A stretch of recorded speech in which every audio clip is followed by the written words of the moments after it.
Hey guys, welcome back to my new blog. তো তোমরা সবাই কেমন আছো? আশা করছি তোমরা সবাই ভালো আছো। তো গাইস, আজকে আমি যাচ্ছি একটা মন্দিরে, তো কালী মায়ের মন্দির, খুবই জাগ্রত। তো আমি একটু পুজো দিতে যাবো, তাই ভাবলাম ভিডিওটা তোমাদের সঙ্গে শেয়ার করি। তো আমি বেরিয়ে যাচ্ছি, তো পুরো ভিডিওটা হয়তো করা সম্ভব হবে না, রাস্তার আমি একাই যাচ্ছি, গাড়ি চালাতে খুব অসুবিধা হবে। তো গাইস, সেখানে যে আবার ভিডিও চালু করবো, তো রাখছি। সো গাইস, দেখতেই পাচ্ছ আমি এখন সেই মন্দিরে চলে এসেছি। তো এই মন্দিরটা হচ্ছে ডেবরা থানার অন্তর্গত গোলগ্রাম থেকে একটু ভেতরে, সাগিরদার কালী মায়ের মন্দিরের কথা আমি বলেছিলাম। তো গাইস, আমি তারপর এখান থেকে কিছু ডালা কিনে নিই। তো আমি পুজো দিতে এসেছিলাম, তাই তোমাদের ভিডিওটা শেয়ার করছি। তো তোমরা মন্দিরটা সামনেই দেখতে পেয়ে যাবে এই মন্দিরের।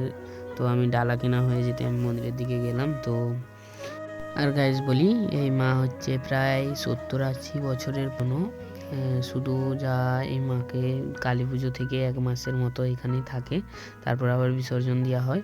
তো তোমরা এই সময়ের মধ্যে চলে এসো। আর এই মায়ের খুব জাগ্রত, তাই এই 1 মাসে প্রচুর ভিড় হয়। তো তোমরা যারা ভোগ নিবেদন করবে, এখানে ভোগ নিবেদনও করার জন্য জায়গা রয়েছে। তো তারা যারা ভোগ নিবেদন করবে তারা খুব তাড়াতাড়ি চলে আসবে। তো গাইস, চলো একবার তোমাদের ভালো করে মায়ের মুখটা দর্শন করে দেই। তখন তো গেট লাগানো ছিল, তারপর গেট খুলেছে।